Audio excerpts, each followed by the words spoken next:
his name is Bond, James Bond. And here, in his explosive film debut, Ian Fleming's immortal action hero blazes through one of his most spectacular adventures. Sean Connery embodies the suave yet lethal cool of Agent 007 as he battles the mysterious Dr. No, a scientific genius bent on destroying the US space program.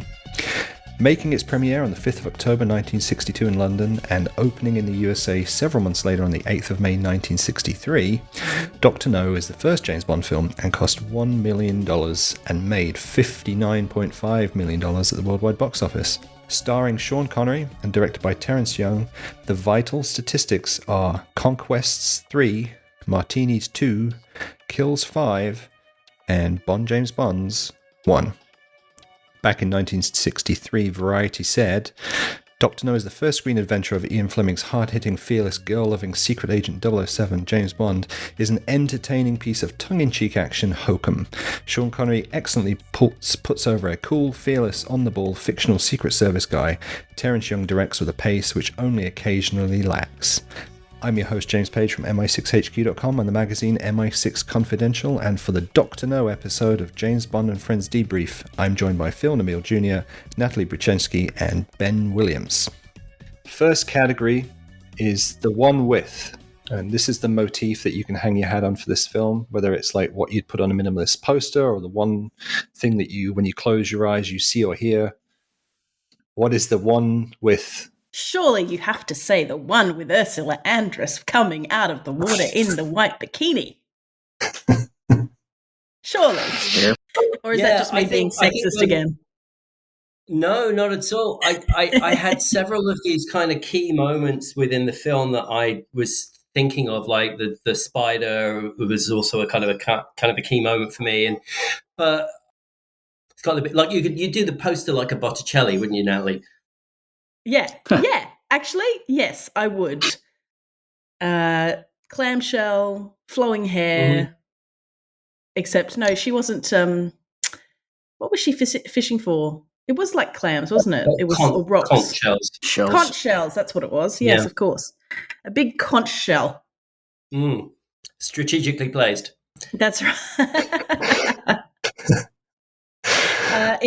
To me, that is sort of legendary. The only other thing I would say about Dr. No in terms of iconic is Dr. No's first line to Bond, which is just $1 million. And I think, yeah. Due to the Austin Powers film subsequently, and the Dr. Evil kind of character, that line delivery of $1 million is just so classic Bond villain, super villain.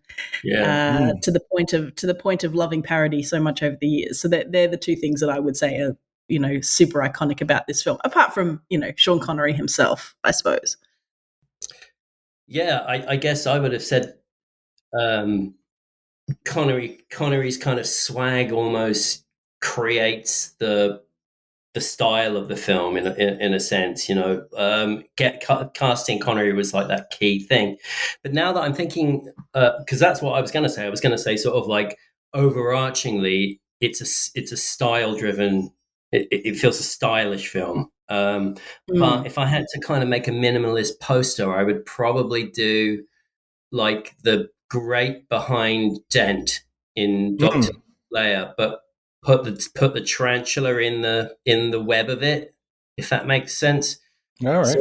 So those two things, and then sort of this idea that is Bond is stepping on the web of Dr. No, and he's being alerted. Very good. Nice. Phil? Well, I'll say contractual obligations and legal language be damned. This is the one with Monty Norman. I mean, it's the only one who can really make that claim, even though his name is on every movie. I don't know what the poster would look like. Sorry. But I think it gives it a weird character, a weird sort of gestational Bond energy that no other film has, because the pieces start to come together immediately after Dr. No. And I love the fits and starts in the birthing process of Dr. No. So in a weird way, as derided as he often is, I think Monty Norman is part of that. Monty Norman and his soundtrack that wouldn't possibly fit any other Bond film or other film. Fair. That's some good picks there. Good picks. So that's the iconic moment, but we've touched on some of these. The Bond cocktail. These are the ingredients that tabloid journalists like throw together as like, this is your construction kit of a James Bond film. We've got teaser titles, plot, women, villains, allies, Bond himself, action locations, dialogue, and style. Which of these elements to you is important in this film, is a twist, or is somehow unique to this particular outing? And it could be good or bad, for good or bad reasons. Who would like to pick an element and why? And it can be positive or negative. Sure. I'll go with location. Out of the gate, more than any newsreel interview of Ian Fleming, more than any book plot, having Jamaica be Bond's first on-screen playground sort of weds that spot to the character on a primal level that, even though he doesn't, as a character, return to Jamaica for 59 years, they're part and parcel with each other. And I think that's something that doesn't get enough sort of like attention. Like if this crew, picture this crew adapting Casino Royale in 1962, it would be a rather stage-bound affair, and it might look something more like an OSS movie where it's shot in like Europe or whatnot. But I think having, like, jumping ahead to the fifth novel, I think, or sixth, having it be Jamaica be the inaugural launch pad for the cinematic Bond reverberates through the franchise in a way that I don't even think they could have predicted, but I think it's so essential to the successful launch of the character. Is that what you're looking for? Yeah, absolutely. And I was going to say, Phil, it's like, Jamaica wasn't that widely used in Western films prior to Dr. No, was it? That's a good point. I'm not sure if it was, but it does in the books that I've read about sort of Fleming's relationship with Jamaica. It seemed to be sort of like the wealthy elite's secret. You know, they would buy that land and bought it for kind of reasonably up until Jamaica sort of got its independence from the UK. It does sort of put it on the map in a significant way. And then there's weird meta ways that impacts it. Like, you know, Chris Blackwell being involved in this production and what he, apocryphally did with the money from this film and starting Island Records and all that stuff. I think that maybe this film did more for Jamaica than can possibly be charted. Right. So much so they renamed the airport Ian Fleming Airport years later, I think, for the... It's Ian Fleming International Airport, as I'm sure Phil will attest to, along with me, it's very generous to call it an international airport. Right. If you've flown out of strip of land. Yeah, it's like Bristol Airport. Yeah. Hey, well, I'll very dare you. If I can throw some ice cubes in the cocktail shaker, I would like to posit that the James Bond line, that iconic first delivery, sets up just such a world of expectations for the entire franchise and is just like a piece of cinematic. You know, when Sean Connery died, that was the clip that everyone showed. I mean, they showed many clips, but all of the packages had that clip. And something I'm sure you guys have discussed before, but something that really only kind of gelled in my mind in recent years was how much that line, was on purpose at the time, because when you look at the scene as a whole, it's Bond asking Sylvia Trench her name, and she says, Trench, Sylvia Trench. And so he's copying her. He's saying Bond, James Bond. So if they hadn't have written the script with Trench, Sylvia Trench, if she'd have just said Sylvia, or Sylvia Trench, could we have gotten James Bond? Or, they're like, it just, it makes me really excited to think about how maybe they wrote that introduction just fairly casually, and then it became a thing. And how delighted you I saw, Natalie, online, which was there is a thing that you can do in language, which is to say a word and sandwich it, but basically between, like, a word is repeated, sandwiched between another word. And there's a video on this somewhere, but it's basically that's how certain things can become really strongly embedded in our mind by this kind of like difficult lemon difficult. Yeah. But essentially, it's this kind of weird sandwiching effect that stupidly, I can't think of any examples right now, but that is one of the prime ones that they often use, is to say Bond, James Bond, to keep it in our consciousness. And I completely agree. It's really interesting, isn't it, that Ian Fleming chose the name James Bond because he, as I understand it, he wanted something fairly bland, something that might not be very memorable. And yet in doing, that scene and in creating Bond, James Bond as the introduction, all of a sudden it's the most memorable name, Right. Yeah, it's weird how a fairly blunt, unexciting name becomes filled with danger and promise of adventure. That's right. Well, it becomes an avatar. Yeah. Yeah, but it's mostly due to what you're pointing out, Natalie, is that he's teasing a woman, he is mimicking her, he's flirting with her, so that the whatever the subconscious effect of the repetition is, what else is happening, which is maybe more impactful and then gets lost in the sands of time, is that it is loaded with sexual energy. Oh yes. And I think that certainly has to be a factor in everyone sort of memorizing it. It does become kind of hollow over 25 films when they say it over and over, and it's played for laughs and No Time to Die. But that first time, they are sizing each other up like a meal, and that those three words are the distillation of that, and it's really very cool. It's just saying that this person is super fucking comfortable in this situation and super confident, and is the winner at the table, so to speak. It makes sense that for a time when you could just get a man's card and then turn up at his house, and he's conveniently not there. break into his house. Break into his house. So you can put on one of his shirts and play golf in the living room. I mean, she. It does worry me about the security of one of Britain's top 8. If this was a Michael Douglas movie in 1987, the red flags are flying. That's right. Right. Yeah. Maybe May let her in.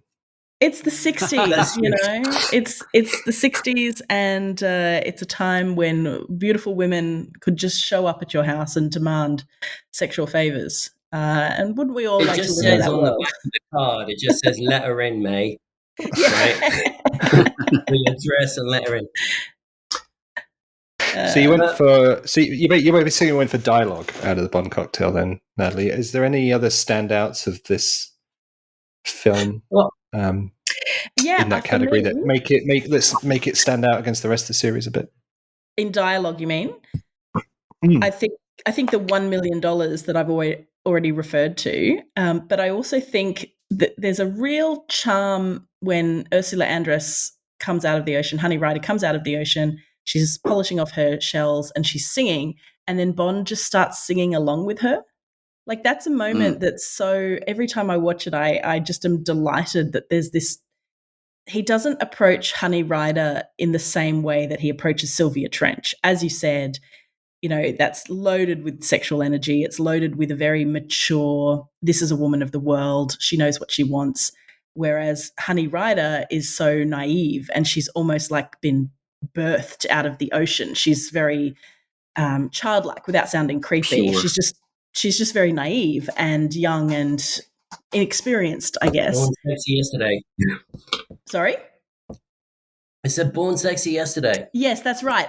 Except for the fact that the joy of Honey Rider is Bond realizing that she's not naive, that she's actually very cluey, and she's actually quite deadly if crossed. But in that moment, he's just, he doesn't approach her with a, "Hey, babe, I'm a super spy." It's just, I happen to be another relaxed man just on the beach. Let's chat, So I always... And I get that song, the underneath the mango tree, my honey. Just occasionally it'll pop in my head when it's like a sunny day outside or something. It's just that Thank for you, me. Monty Norman. Yes. Good point. Backing up your point. But yes, I appreciate that. I think that that little interchange and that little moment of like it was a non-threatening way. I mean, she's still threatened, obviously, but it's the most non-threatening way. So that intuition that he seems to have of how to approach different people in different scenarios, I think becomes part of the Bond. I also legacy. Just talking about the dialogue, Natalie, and in that same scene when she says, what are you doing here? Looking for shells? And he says, no, I'm just looking. Yeah.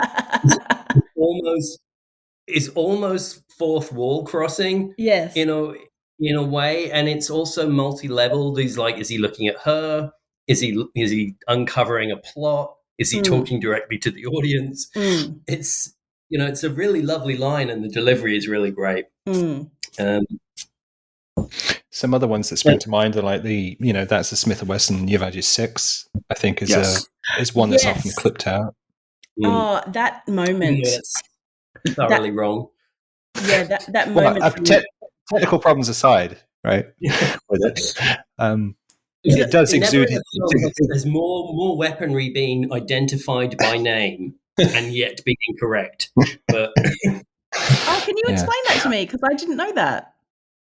Yeah, so both in two major scenes in the film, obviously Bond gets his Walther PPK given to him, except it's a Walther PP because they didn't have a Walther PPK, so that's misnamed.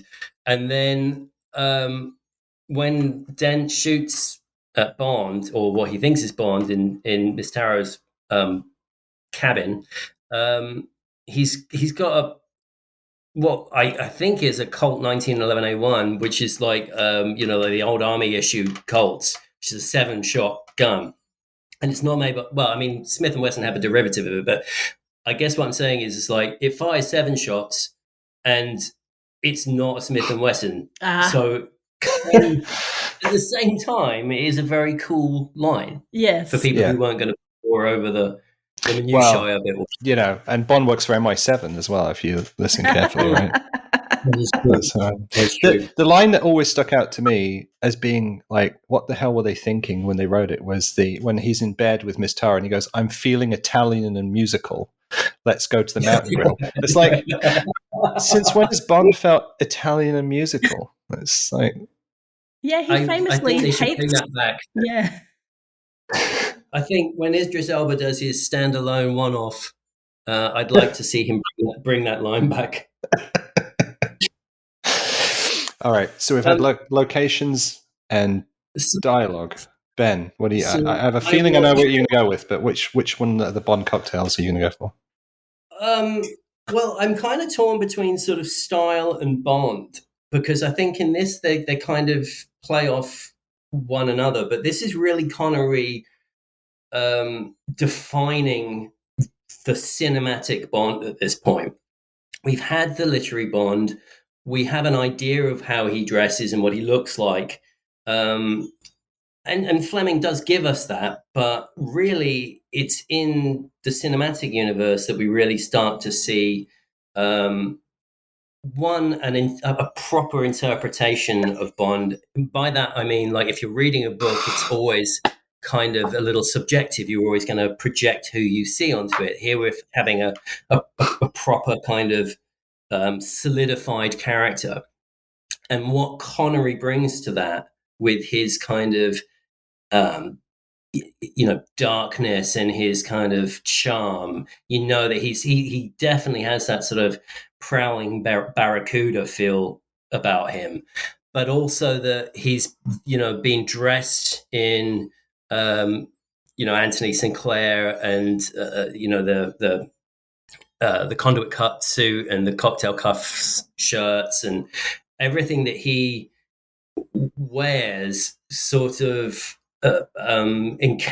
starts to define and encapsulate that character at the same time as Connery's performance does.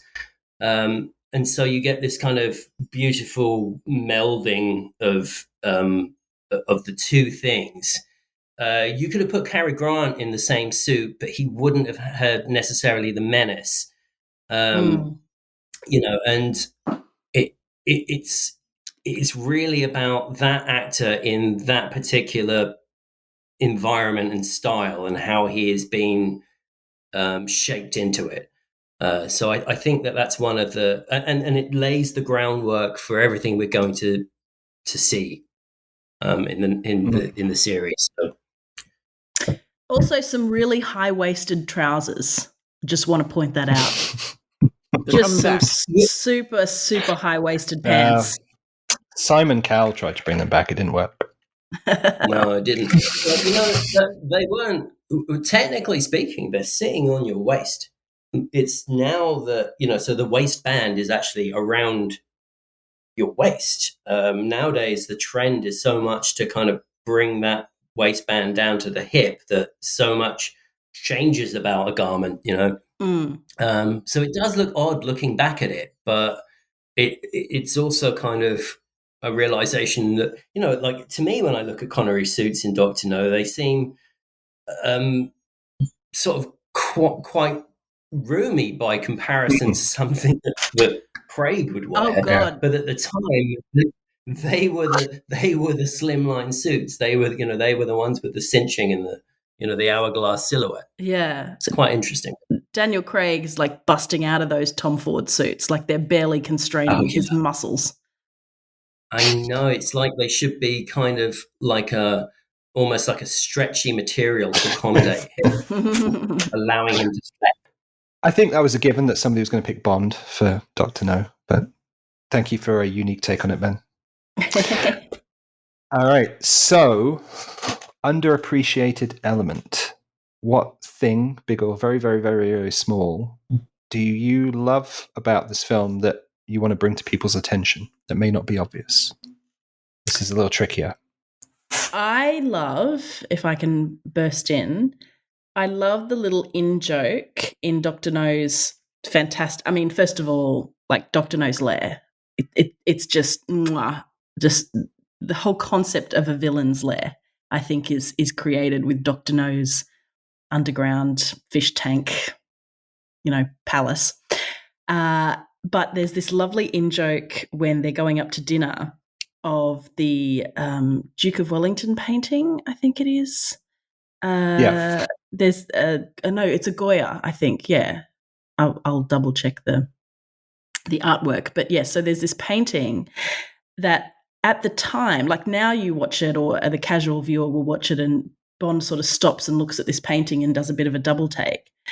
And it's actually an in-joke because at the time, that painting had been stolen from the British Museum or the British Art Gallery, National Portrait Gallery, one of those places. Yep. And so the idea is they put in a current topical joke about Dr. No is so, evil and clever and scheming that he has taken this painting and this is where it's turned up. And I can imagine 1962 crowds, really, particularly British ones, I guess, just being like, look, he's got the painting.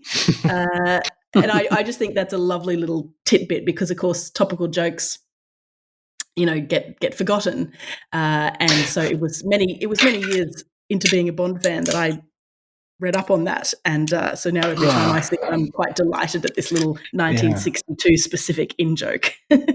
Yeah, there's been topical jokes in this series that haven't aged well, that need a lot of explaining for cultural context now, but I think that one still stands up. Fun fact, Ken Adam painted that. Yeah. And that's a movie on its own about that thing. Yeah. Yeah, and Sam Mendes would lean into that in Skyfall, so he brought back the villain's stolen and Inspector stolen painting motif again. But good shout out. Ben or Phil, underappreciated element or micro moment? I can go if Ben wants to stall for time. Underappreciated element. You read my mind. I could read the silence, the pregnant silence. Underappreciated element. First name Monty, last name Norman. No, I'm kidding. What I love about Dr. No and sort of gets lost in the binge watch marathon, which Bond movie should I start with kind of moment that we're in cinematically with with fans is that if you sit down and watch this movie, you're watching the cinematic James Bond be created in front of you, one scene at a time. I don't know why I hang on to that, but like I sit there and I think that 5 minutes before you've had your six, that moment didn't exist in the universe. You know what I mean? And now you're watching them create this history, 24 frames a second, a moment at a time, and the myriad things that could have gone wrong that they could have just taken a different turn on and didn't. To me, there's an excitement to watching them figure it out as they go, because certainly some stuff doesn't stay and some stuff kind of gets like left on the side of the road as the film goes on. But the idea that you're watching it get created, and I don't think, and somebody's going to like show up and tell me I'm wrong, but I don't think there's another film that can claim the legacy of Dr. No in terms of a 60-year franchise produced in-house by a single company, with various partners over the years. But the Rosetta Stone of Dr. No, I think, is the underappreciated element. Does that make sense? Right. Yes. Yeah, 100%. Yeah. Yeah, I think I almost feel like that's sort of what I was meaning when I spoke about Bond before. It's this, you're literally watching this evolution of this character, and every choice that not just the choice of the producers picking out the production designer or casting it or the Monty Norman music or whatever it might be, but it is just all of these choices that bring together, like, would Dr. No have been the same film without Ken Adam? I don't think it would have been. And you're creating this, it's all of these little elements that come together that create something that's bigger than the sum of its parts, really. And I leaning into that, Ben, Phil, your idea of like they were kind of making it up as they went along and working it out. I mean, Ken Adam hadn't done batshit crazy sets in a film prior to Dr. No. Wow. Right. You know what I mean? So, Peter Hunt's edit style. Exactly. He'd done some sort of expressionist stuff, and he'd done some very sort of standard set design stuff. And it's kind of this weird, this weird marrying of expressionism and modernism and low budget. Not having the money created that. The thing that you mentioned, the iconic ceiling grid, right? I mean, that was just because they ran out of money for the set. I mean, that's. And then reusing the hotel set as dense office later on, just redressing it slightly, and it's sort of weird to sort of think that. And I think this comes back to, I wanted to say this when Phil was talking about Jamaica. It's what gives this film so much production value, because if it was just contained within Pinewood or say France or with a couple of exteriors or whatever, it just comes off the screen, and it creates the one thing that I think at the time Bond really was, which was escapism. And that feeling of being able to see something that you would never be able to see. In Phil's case with Laughing Waters, still guarded by a dog. Yep. Right.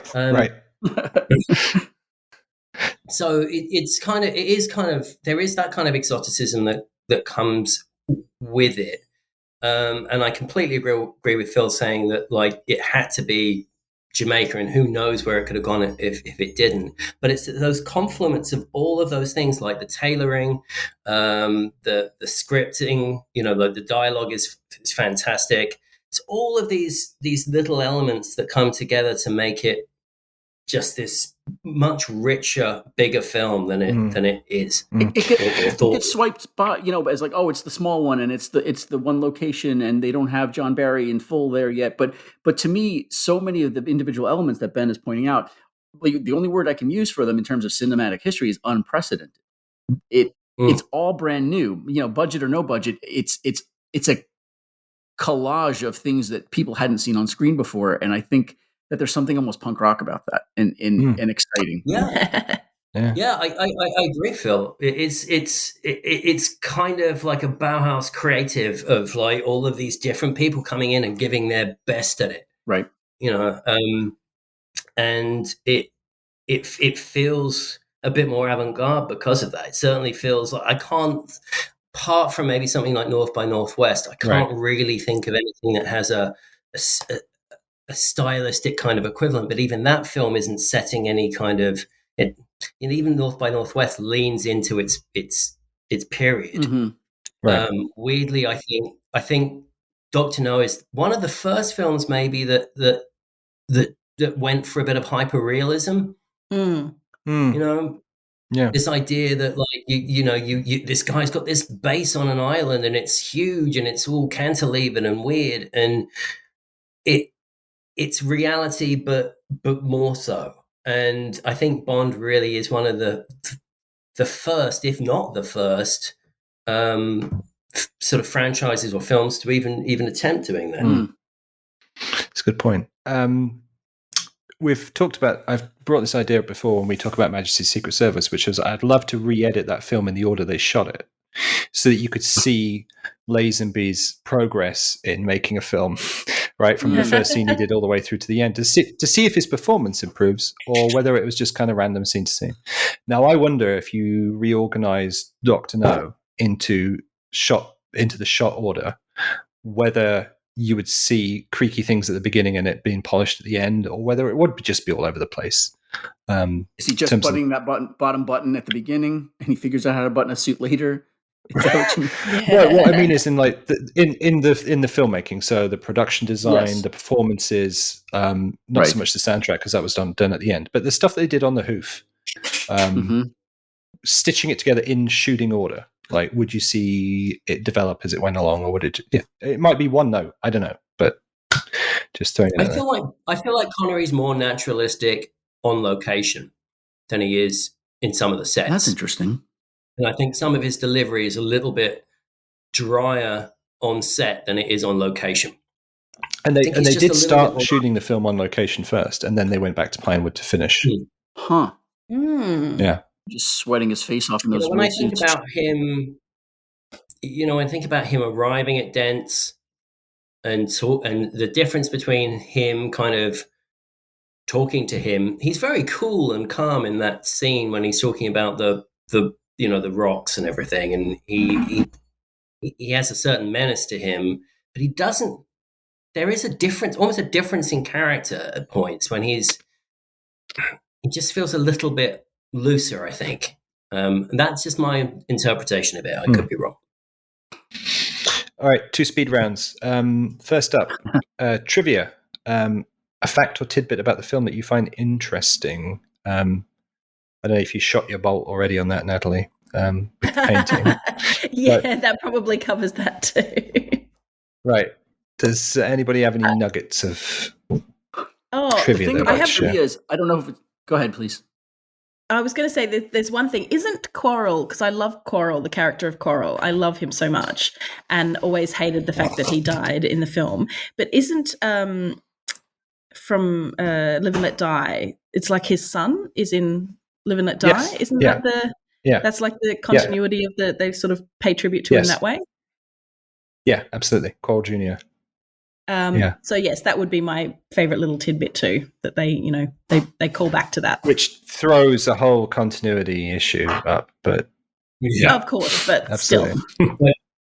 Like my dad showed me a picture of you. And you look a bit different. I think mine isn't really I thought about these bits of trivia that, the thing is, most of the time these bits of trivia are things that you can read on the internet, or like, oh, where did the Rolex come from, or those sorts of things. And I wanted to kind of avoid sort of trivia that was obvious, maybe, or that you could like nitpick through. But I think my bit of trivia is basically that they made a tonal decision in this not to copy Fleming's irony, cynicism, carefulness, his tongue-in-cheek quality that he had in the book. Right, there's a giant squid in the book. There are centipedes sent to kill Bond. It's Dr. No is described as a sort of a Fu Manchu worm wrapped in silver. He's defeated by being buried in bird shit. Right. All of that kind of real. It's like I said before about that kind of hyper reality, but there's also a real sense of camp and a real sense of tongue in cheek that comes with it. That they made a really deliberate choice in this movie to go, let's keep it sort of, a little bit more down to earth. It's not. Yeah. I mean, I'm sort of contradicting myself in a way because I said it is a hyper real film, and it is, but I just think it's interesting that they didn't try to make it campy or funny, right. Which I think a lot of the following Bond copies, with Matt Helm and the like, would lean more into. And I think that's almost like a piece of trivia because they obviously sat down at one point and discussed what the tone was going to be, and that led. Don't forget, Dr. No was a monkey as well at one point. But that's when when somebody hasn't read the books when they say that I wish they'd go back to the gritty realism of Fleming, right? Right. Oh yeah. It's always been a bugbear of mine. The giant squid and poisoned peaches. Yes. Anyway, that's my trivia bit. Phil, do you have a nugget? Sure. Now, as Ben said, you read this stuff on the internet, and who knows if it's actually true, but. What really fascinated me was reading that Jack Lord at catering, he would fill his suit pockets with potato salad because he loved the potato salad so much. And he wanted it in his trailer. No, that's probably not true. I didn't vet that. No, that's not true. Here's a good one. Sorry. Can I just say though? I feel like if I was on a film set with delicious craft services, like I would do that. I would be stealing food. To be fair, he's wearing a big hat. He could just fill that up. Yeah, put rolls in there. Jack, I'm going to share something. With you now which Phil and I never actually put into practice, but we did talk about doing, which was to make up an outrageous lie about a trivia lie and say it on one of the podcasts, and the other one, either one of us who said it would have to back the other one up and say, "Oh yeah, that's true." We may yet do that. So here's something I love: Dolores Keeter, who plays Mary Trueblood, Strangway's secretary, who I don't even know if she's named in the film, but Mary Trueblood is her name, and she. What I read is that Strangway's house was actually this woman's actual house. And so she's filmed being killed in her own house and never appeared on screen again. That's true. Wow. That is true. I love that. She was just like, we got the house. And there's like such hustle in that. Can we use this house? Yes, but can I get a part in the movie? Have we got a part for you? And she's, cemented as like a piece of film history. She made one film ever and that was it. And she passed away. Broke her windows too. Yeah. Broke her windows for her troubles. Actually, do you know what, Phil? I always am delighted on these podcasts when I learn something that I didn't know, and I didn't know that. Thank you, man. You're welcome. Appreciate it. And she was married 4 times. Wow. That part's true. I'm not sure what relevance that has to anything. That's not a Jack Lord potato salad situation. That's a real. But in those days, that's the thing. 4 times. All right. So, Dr. No, first film, often used as a benchmark when anybody ranks the movies. We're not going to ask you to do that, but what I'm going to ask you is: it in your top tier, middle tier, or bottom tier, and why? All right, I'll lead out because everyone's pausing. I don't like doing rankings generally because that's why I tried to make it as vague as possible for you, Ben. No, I appreciate that. I really do. So I would say it's in the top tier, but I would say it's kind of in the lower part of the top tier, if that makes sense. And mostly because of the things that we've discussed here, in that they are defining a series and a character and a style.